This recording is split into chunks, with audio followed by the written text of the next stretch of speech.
கர்த்தருக்குள் பிரியமானவர்களே, பிப்ரவரி 15 இன்றைய பனித்துளிகளின் தலைப்பானது தீர்ப்பின் அளவு. வசனம் மத்தேயு 7வது அதிகாரம் 2வது வசனம். நீங்கள் மற்றவர்களை தீர்க்கிற தீர்ப்பின்படியே நீங்களும் தீர்க்கப்படுவீர்கள். நீங்கள் மற்றவர்களுக்கு அளக்கிற அளவின்படியே உங்களுக்கு அளக்கப்படும். தென் ஆப்பிரிக்கா நாட்டிலுள்ள ஜோகன்ஸ்பர்க்கில் இருந்து லண்டன் செல்வதற்காக ஒரு நடுத்தர வயதுடைய இங்கிலாந்து பெண்மணி பிரிட்டிஷ் ஏர்வேஸ் விமானத்தில் ஏறினார். அவர் மிகவும் வசதி படைத்தவராக இருந்தார். அந்த பெண்ணுக்கு கருப்பின மக்களை கண்டால் அறவே பிடிக்காது.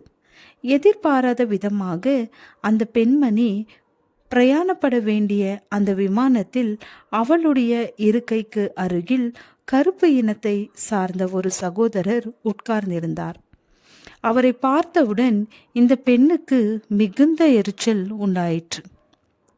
அவரை மிகவும் அருவருப்பாக பார்த்து அந்த இடத்தில் உட்காராமல் விமானத்திலே சேவை செய்யக்கூடிய பெண்ணை அழைத்தார். தன்னுடைய இருக்கையை குறித்து அந்த பெண்ணிடத்தில் புகார் செய்தார்.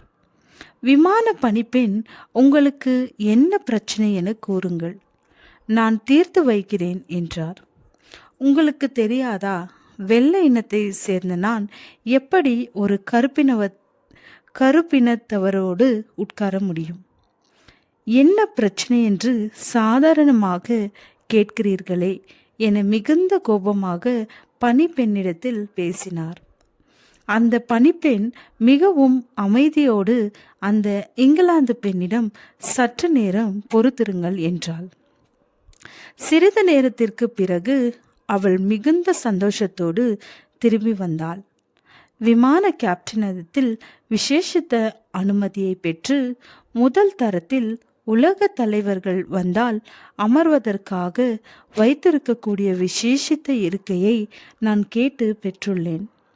யாருக்கும் அனுமதிக்காத அந்த இருக்கையை கேப்டன் அனுமதித்தார் என்றால் மிகவும் அருவருக்கப்படக்கூடிய விதத்தில் நடந்து கொண்ட உங்களுக்கு அருகில் அந்த சகோதரரால் உட்கார முடியாது என புரிந்து கொண்டு அவருக்காக அந்த இருக்கையை கேப்டன் கொடுத்திருக்கிறார் என்றார். புன்னகையுடன் கருப்பின சகோதரரை நோக்கி, ஐயா, நீங்கள் விரும்பினால் உங்களுடைய பொருட்களை என்னிடத்தில் கொடுங்கள், உங்களுக்கான இருக்கைக்கு செல்வோம் என அழைத்தாள். அங்கிருந்த அனைவருக்கும் முன்பாக இங்கிலாந்து பெண்மணி அவமானத்தினால் ஒன்றும் பேச முடியாதபடிக்கு உட்கார்ந்தார். கருப்பு இனத்தவரை அருவருப்பாக நினைத்த அந்த பெண் மற்றவர்கள் முன்பாக அருவருப்பானவளாக காணப்பட்டாள். ஆதலால் மனுஷர் உங்களுக்கு எவைகளை செய்ய விரும்புகிறீர்களோ அவைகளை நீங்களும் அவர்களுக்கு செய்யுங்கள் என்கிறது வேதாகம பொன்மொழியை நம் வாழ்க்கை முறையாக மாற்றுவோம். தேவன் நம்மை ஆசீர்வதிப்பாராக. ஜெபம். மற்றவர்களை நேசிக்கும் குணத்தை தாரும் தேவனே, ஆமேன்.